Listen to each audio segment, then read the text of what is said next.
नमस्ते दोस्तों, क्या कभी आपके साथ ऐसा हुआ है कि आपने कुछ गलत नहीं किया, किसी का बुरा नहीं चाहा, फिर भी आपको दुख मिला? मन में एक कसक सी उठती है कि मेरे साथ ही ऐसा क्यों हो रहा है। अगर हाँ, तो आज हम इसी गहरे सवाल पर बात करेंगे। मुख्य भाग। देखिए, जीवन में दुख का आना सिर्फ हमारे कर्मों से जुड़ा नहीं होता। इसके कई पहलू हो सकते हैं। गलत फहमी या गलत व्याख्या।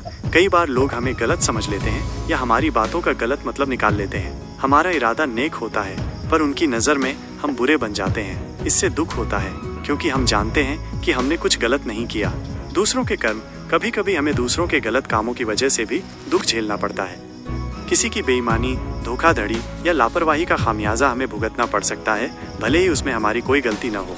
अपेक्षाएं और वास्तविकता। हम अक्सर अपने आसपास के लोगों से या जीवन से कुछ अपेक्षाएं रखते हैं। जब ये अपेक्षाएं पूरी नहीं होती और वास्तविकता अलग होती है, तो भी दुख होता है। हमने कोई गलती नहीं की, बस हमारी उम्मीदें टूट गईं। नियंत्रण से बाहर की परिस्थितियां। जीवन में कुछ चीजें हमारे नियंत्रण में नहीं होती, जैसे प्राकृतिक आपदाएं, बीमारियां या किसी अपने को खोना। ऐसी परिस्थितियां हमें गहरा दुख देती हैं, बावजूद इसके कि हमने कोई गलती नहीं की होती। व्यक्तिगत संवेदनशीलता। हर इंसान की दुख झेलने की क्षमता अलग होती है। कुछ लोग छोटी छोटी बातों पर भी ज्यादा संवेदनशील होते हैं, जिससे उन्हें दूसरों की तुलना में अधिक दुख महसूस हो सकता है। ये उनकी गलती नहीं, बस उनका स्वभाव है।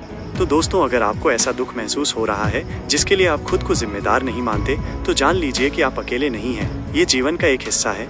महत्वपूर्ण ये है कि हम इससे कैसे निपटते हैं। अपनी भावनाओं को स्वीकार करें, खुद पर अनावश्यक दोष न डालें और सकारात्मकता की ओर बढ़ें। क्या आपने कभी ऐसा महसूस किया है? नीचे कमेंट्स में जरूर बताएं। हम अगली बार इस पर और बात करेंगे।